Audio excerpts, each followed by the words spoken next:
write expression for the area under the graph of f as a limit. Do not evaluate the limit. So what are the first two steps? Find the width. The width, which in this case is going to be 7 minus 4 over n. good. So 3 over n. Then you want to find xi. Paper. I need paper. Paper. There it is. And a pen would be great. There we go. All right. So in these kind of problems, first step is figure out delta x. Delta x sort of controls everything. So that'll be 7 minus 4 over n, so 3 over n. What's xi going to be? 3 over n. Oh, no, wait. 3i over n. No. Because then if I is 0, then you're telling me that the first thing is 0. We're starting at 4. Yeah, so it'll be 4 plus 3i over n. Yeah. And then, of course, something you should always do for yourself is write the full form of what you're working towards. Because I've already had a couple people that forgot bits and pieces. So you put your delta x right there. You throw this into the function, and my function is this. So you just got to throw that in. And you can be very happy that once you get it set up, you can stop. Correct? You don't have to actually do the insane stuff. Yeah. That's coming in the next section. I like. Is that better? Yeah. Okay. Sure. Does it make sense to everybody? Or enough sense? Or what's the appropriate adjective on that? I don't know. Yes? So we're not doing that whole thing where you separate I?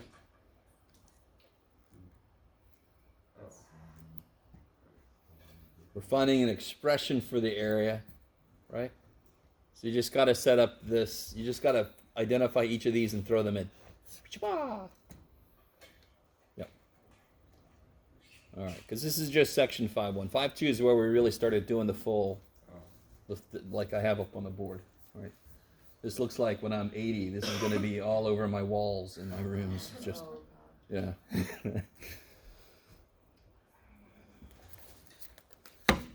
All right, guys. Anything else? Anything else from homework stuff? Any other stuff I could put on my walls in the future? Okay. You guys doing okay? That's a beautiful. I can barely see any of your face, but I love some of your eyes are very expressive. Like somebody's like, I'm like, okay. That means you're doing calculus good. Okay. So. I think the very first thing I want to do is come back and first off, I want to talk a little bit more about this guy. What does that stand for? Does that stand for free the old chickens? No. Okay, I heard, okay. So, First theorem of calculus. Fundamental theorem of calculus, part 1. Right? Okay. And this is the one that I sort of didn't really make a big deal out of it at the time, but I want to revisit it and really focus on what it's saying. So basically what it said is, if you have this function set up,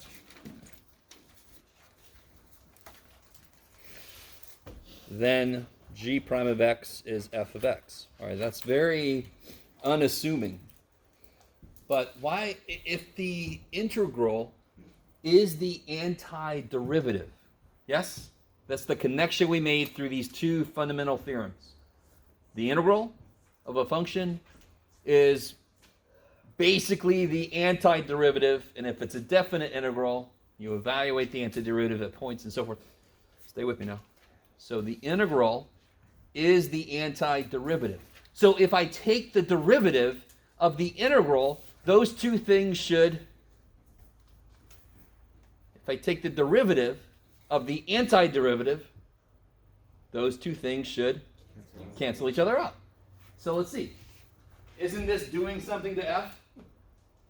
It's finding the antiderivative of f, so when I take the derivative of the antiderivative, doesn't it just become f? We'll talk a little bit more. Evaluated where? At that endpoint. Let me stop for a minute. And this, remember, when we had that piece of the talk, when we were proving this,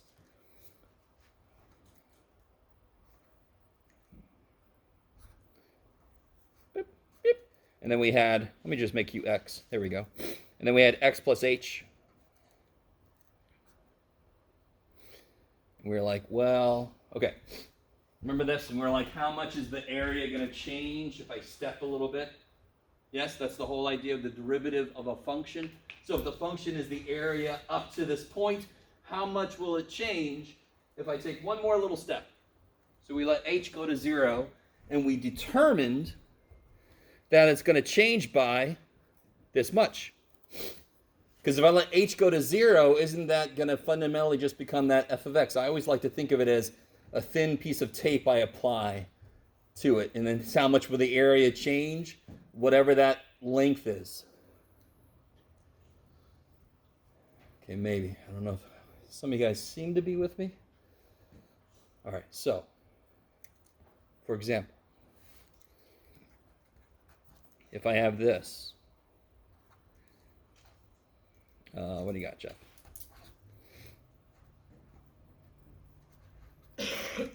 And I want to take its derivative.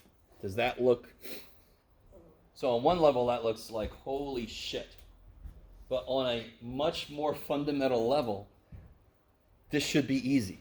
This has to be easy. Because I'm taking the derivative of an antiderivative. So these effectively cancel. This effectively kills these. But then where am I evaluating? At x. Isn't that beautiful? You guys are like, I don't know, man. Your definition of beautiful is weird, but it has to be beautiful, right? I mean, if I said evaluate the square root of x squared minus 7 over 3x to the fourth plus 2x all squared, I mean, what are you gonna think? You're gonna think, sweet. So it's equal to that shit, right? I mean, that's, yes, maybe. Because it's just a thing and it's an inverse. So this is a thing and it's inverse. But the one weird little thing, it's all about that applying a piece of tape at the end. This says go up to x. So of course it's going to change by the height at x. That's why I evaluate the answer at x. So two kind of levels. One level is just, of course the answer is going to be the inside function. But then it's all about where is it evaluated at. Now, let's step this up. Oh shit. Didn't we just do a derivative? Yes? Do we have derivative rules? Yes? Do derivative rules give a shit what it is I'm taking the derivative of? No, they do not. So if I had to do this, you could do it, Jeff. Just make something up right. There you go, buddy. Look at you writing shit. That's awesome. And I want to take this guy's derivative. Is this a function of x? Only. It's a function of x squared. So if I have something I'm taking the derivative of and the inside of it is x squared, what rule am I going to have to use? By 2x. Right? I have to multiply. It's the chain rule. I've got to do the chain rule. Yes? So what's the rule for the derivative of an integral? It's this thing evaluated where? X squared. Chain rule says, oh, in my brain I see the little paperclip on Microsoft. Chain rule comes up. Oh, I see you're trying to do the derivative of weird shit. I don't care. Right? The inside function is x squared, so I have to multiply by 2x. Chain rule still has to work. Of course it does. It's a rule, period. It doesn't care what the function is. It's a rule that has to happen when you're doing derivatives where the inside function is more than just x. Okay, maybe. Maybe? And then, of course, you can simplify that crap. I don't care. All right. So here's the ultimate weirdness. You ready? Ultimate weirdness.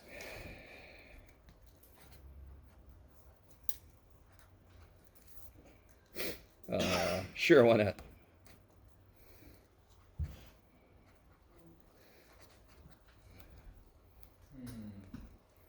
I like that. Why would you do that? Wouldn't the bottom be higher than the top though? I don't know what x is. Not necessarily. Okay.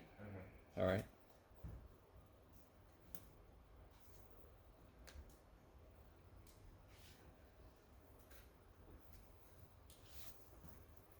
Yes. Should we separate them?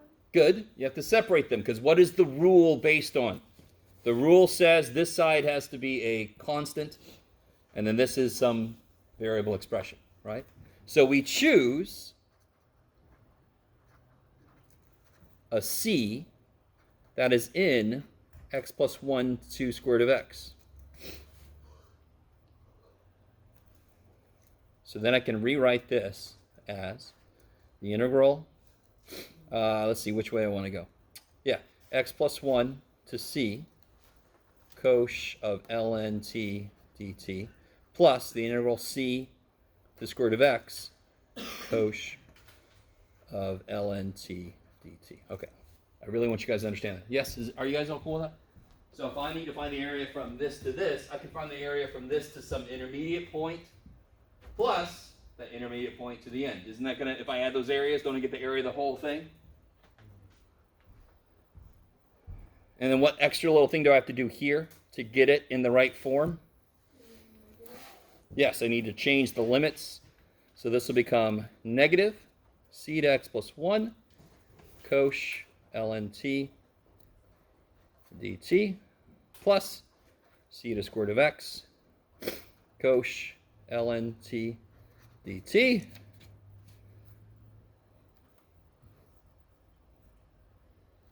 And then I got to put my derivative back on. Kind of lift that out. And then, what will this be evaluated at? X plus 1. So this will be negative cosh, natural log of x plus 1, plus, what's this going to be evaluated at? Square root of x. And of course, what am I going to have to do? Multiplied by 1/2. Yeah, the derivative of x to the 1/2, which is 1/2 x to the negative 1/2. So that is just chain rule. Yes?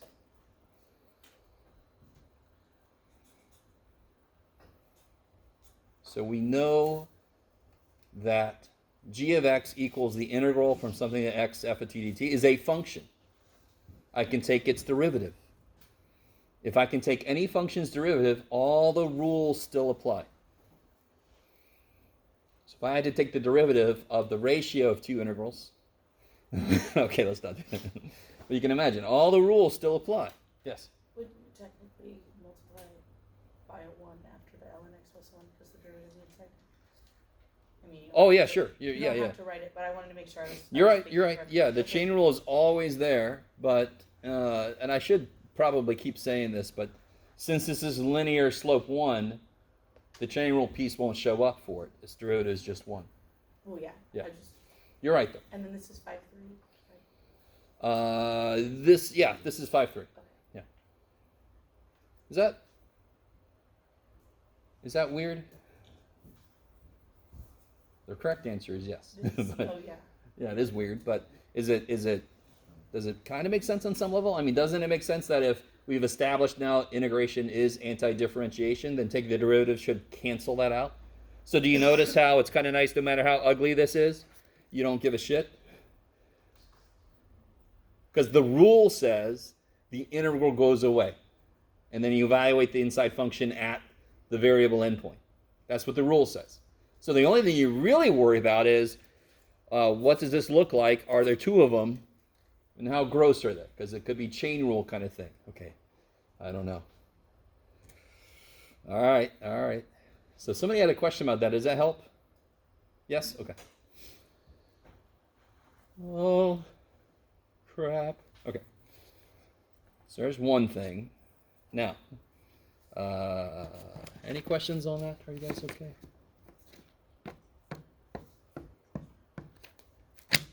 Okay, all right. Now, you and me, we're going to take an adventure. Here we go. We're going to take an adventure. This is going to be crazy. Oh, shit. All right. I'm going to do this once just to show you. Do you guys remember when we learned derivatives? There was a section 2.7 where you put a specific number in. And then I think section 2.8 was when you put like an x in. So we did a specific derivative at a point, and then we moved up to general derivatives. All right. This is related to that scribble right there. I don't know. Do I really want to make you guys suffer through this? It's so beautiful, though. Maybe, okay, I'll write that up and give it to you guys. I won't make you suffer through it. But basically, the idea is, let me just lay out the idea. If I had this function, and I want to find the area from 0, well, actually from a to x. Let me stop for a minute. So in your homework in section 5.2, I think, doesn't it say, like, set up the limit, infinite sum thing limit for 4 to 7 or for 2 to 3 or for something, correct? And then your width is going to be 3 minus 2 over n. Are you guys kind of with me?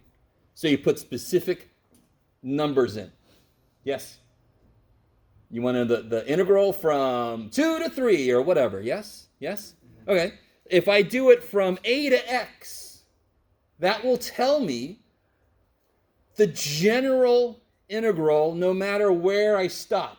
So it basically is going to find the antiderivative if I do all that work. So here, what would delta x be? I might end up doing this. Yay. X minus a over n. Yes? So what's xi? A plus x minus a over n times I, right? Okay. And then I can just set it up. Let's just do this. What's f of xi? It's just going to be this thing. Now you guys are really excited. Let's go ahead and figure this out real quick. Are you guys with me? Because f of x is just x squared, yes? So this will be a squared plus, let's see if you guys are cool with this. Bam, bam. 2ax minus a over ni. All right, that's the cross products in a sense. Because I write this thing twice. And then plus this times itself.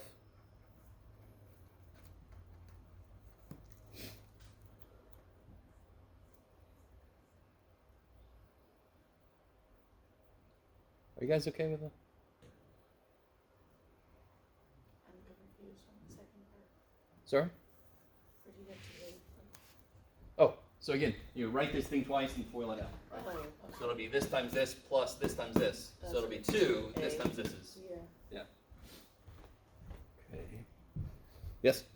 I don't know if it's just me, but wouldn't it be easier to work with the top one and the bottom one? It just looks less work to plug in numbers to that one. Oh, you mean work with this one instead of this one? Yeah. The problem is this one doesn't allow me to isolate these that I gotta do, right? Okay. Yeah, you always want to simplify your function because you're trying to isolate the I shit, yes? I really want this to make sense. As always, so it's limit n goes to infinity, sum I equals 1 to n, f of xi, delta x, yes? So don't I want the i's gone at the end? Yeah. Because I want everything in terms of n, which means I got to isolate the I stuff so that I can replace it with the stuff like the n times n plus 1 over 2 and all that kind of stuff. The Gauss urban legend thing and the other weird shit. Okay. So now I get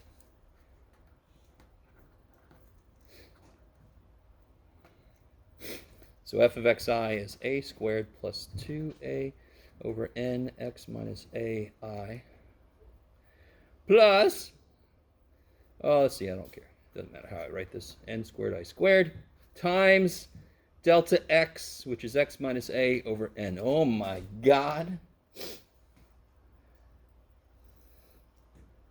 I love everybody who's actually writing this stuff down. I love you guys. You don't have to be writing this down. I love you guys so much. You don't have to, but if you want to, you can. I just want to show you this once.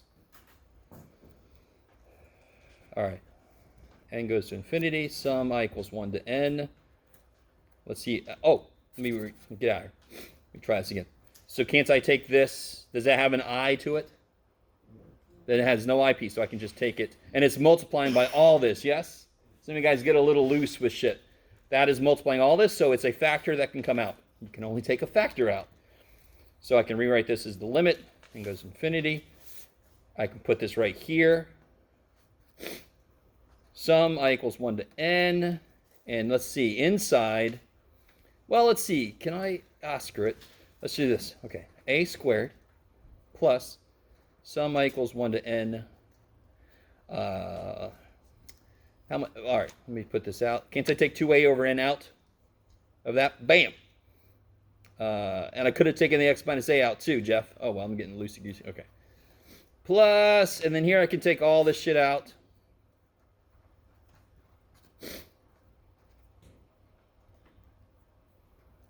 Whew. I like it. We'll leave the two different forms of brackets. Who cares? Okay.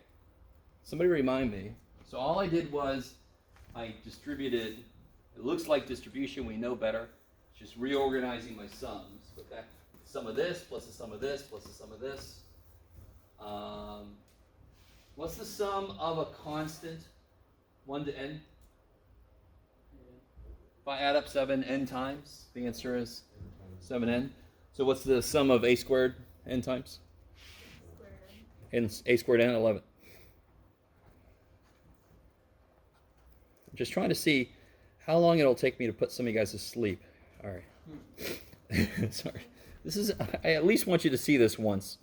So I could have taken the stupid x minus a out, but then I've got sum of I, and that's just Gauss dude, right, doing his thing. Yes? So I can replace the I can replace the sum of I with this.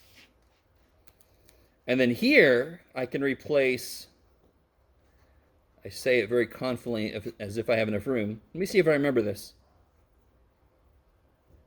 I'm pretty sure this is it. Okay, right, the sum of I squared. It's got its own little thing. And then pretend like there's a couple of parentheses at the end. Okay. Holy shit! All right, let's see. So here at the beginning, I just get a squared x minus a. Is that cool? The ends cancel? Yes? Let's see if you guys can handle this. If I bring this in, it'll be, and the 2's cancel, yes? It'll be a times x minus a squared, and then the limit of this is 1. Is that cool? I'm sorry, especially if I bring this other n in. Then it'll be n squared and n squared, so the limit of that is 1. So that's just times 1, plus x minus a squared. If I bring in that extra n, I'm sorry, this will be x minus a cubed, right? I got to bring this other x minus a in. And I got to bring this other n in. So the n cubed and this shit, the leading coefficient will be 2. So it's 2 over 6 is 3. Okay, let me stop for a minute. We're almost somewhere, guys. Some of you guys still writing. I love you guys. I love you guys so much.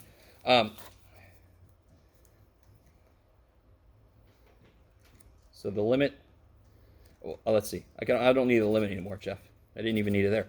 I'm going to take a 1/3 x minus a out. Everybody agrees I can take an x minus a out, yes? And I'm going to take a 1/3 out just so I don't have any fractions anywhere. So everything's going to get multiplied by 3 if I take a 1/3 out. So I'm going to have 3a squared plus 3a times x minus a plus, you could do it, Jeff. What did, oh yeah, x minus a squared. Okay. You guys are enjoying this. I know you're enjoying this. So then I get 1/3 x minus a. And inside I get 3a squared minus 3a squared. You guys see that? So I get 3ax plus, foiling this out, I get x squared minus 2ax plus a squared. So I get 1/3 x minus a. Let's see, did I miss? No, I didn't. Okay, x squared plus ax plus a squared. And I know you can multiply that out, and some of you guys might realize this is just a difference of cubes. It's in the form of a difference of cubes, so this will be x cubed minus a cubed. And if I kind of break that up, it's x cubed over 3 minus a cubed over 3. Holy shit! Tell me what the integral of x squared is, because that's what we're doing, right? We're integrating x squared. This is what the full work looks like to do it. And what is the integral of x squared? X cubed over 3 Almost. plus I love it. So what's the c here? a cubed over 3. Negative a cubed over 3. And didn't we get the 1/3 x cubed? Did we get it? Okay. All right. You guys can all now. I'm going to have a shirt. It's going to say I've survived Jeff's weird ass flipping bullshit for a whole semester. I should get an actual shirt that says it. You can have support groups later in the future and stuff. All right. I don't think anybody, I've never seen a book that had this in it. I remember when I was a student, yeah, let me just tell you how Jeff's amazing.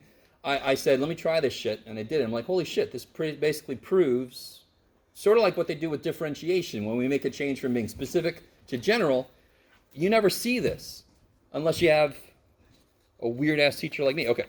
Anyway. So that really establishes kind of concretely, but too specifically, that this process does lead to an antiderivative. We just proved that in a different way already when we did F-Talk 1 and 2. Yes? I had a question. As I was going through the homework, and you take the integrals more than once with the c, do you add an x to the c when you take that? Well, what's the integral of 7, for example? 7x. All right, you just answer your own question, right? Okay, so Yeah.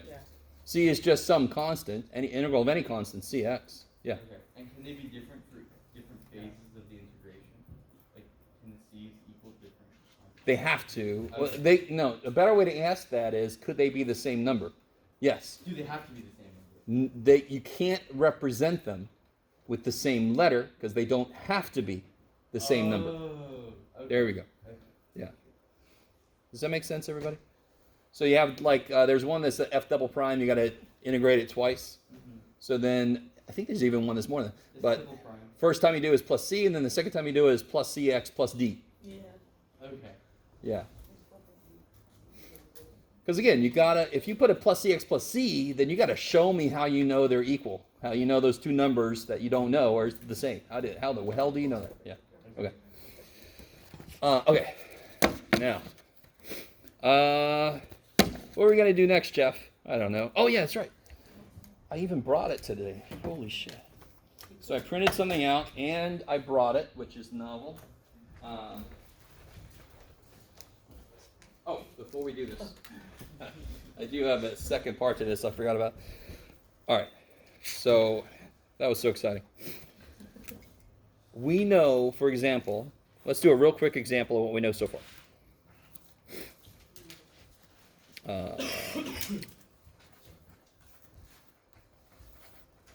It's a 2, by the way. Okay.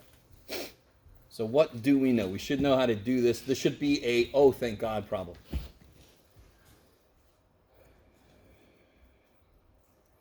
squared minus 1/3 x cubed. Evaluated from 2 to 4, yes? And why don't I have to write the plus c here? Because the next step I'm going to do is take the difference, evaluated at 4, and evaluate 2. So whatever plus c is, it would cancel. But the minute we teach this, people kind of start to think that plus c is no longer needed. It's not needed if it's a definite integral. Okay. So now all you got to do now is plug shit in, right? So you get 16 minus 64 thirds minus 4 minus 8 thirds. Is that cool? So plug a 4 in, get stuff, minus plug a 2 in, get stuff. And look how I put parentheses, because that minus in the middle is going to have to distribute. So then I get 12 minus 72 thirds. Not 56 thirds. Sorry? 56 thirds. 56 thirds, that's even better. If I would just follow my own advice. So that becomes a plus. And unfortunately, 3 does not go into 56. But whatever the hell that is. What is that going to be? 17, 18, 18 and 2/3? Is that right? Blah, blah, blah. Who cares? Okay. All right, you can plug in your old calculator. Negative 23. No, All right. So we... finish it. Sorry? It'll bother me if you don't finish it. Oh, sorry. What will this be? Negative 6.66 repeating. Yes? Maybe? Maybe? Okay. And you all know how to check your work, right? You could put it in, you could put that into y1, you can graph it, you can then do second calc, I think number 7 for the integral. It'll fill in the area, it's beautiful. You can kind of check your work, right? Or you can do check, do my work, or you can do Wolfram Alpha, or you can do whatever else you've been doing to check your work. Okay. Now, a little call out for some of you guys. That should be pretty nice. We've established the connection between, really, what does this do? What does that do for this function? What is the real question this is asking? What's the area Yes, good, thank you. What is the area? between 2 and 4? Between the x-axis and this, between 2 and 4. And we've now made the connection that we don't have to make rectangles and all that shit. There's a connection between this and its antiderivative. All right. So that's why this is relatively quick, this work here, compared to, that. Okay. This is also possible, depending on this function, that could be impossible for us. Okay, now, what would this mean then if I just had integral, what do you got, Jeff? Okay, what's different about that? The interval isn't defined. Interval isn't defined. Yeah, there's no interval given, right?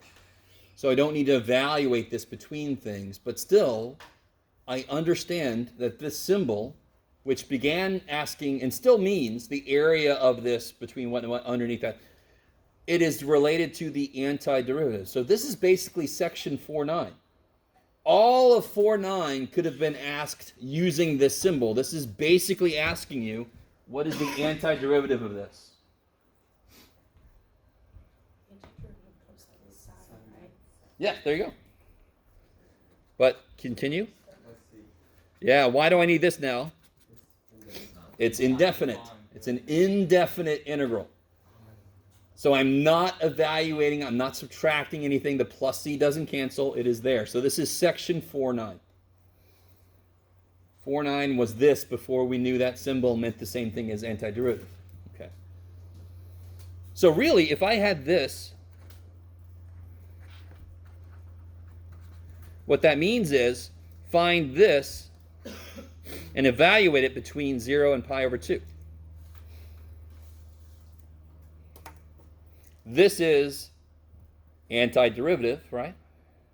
And then plug pi over 2 in minus 0 when you plug it in.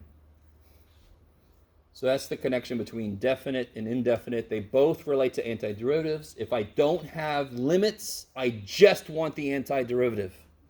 And the most general one is with the plus c. Not that big of a deal, yes? Maybe? Okay, all right, so now I can give you this. Oh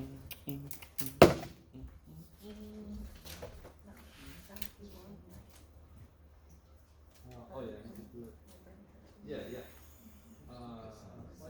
Oh, okay, that's right. Yeah, I got it. that's right. Yep, just plug those two limits in and take the difference.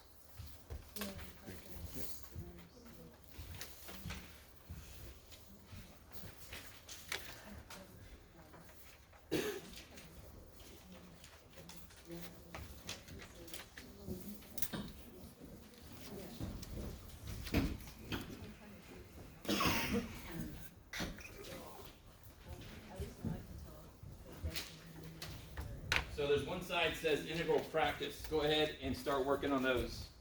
And then there's really exciting looking stuff on the other side.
So now that we've merged 4.9 with chapter 5, 4.9 should have been relatively easy, especially if you got differentiation pretty well.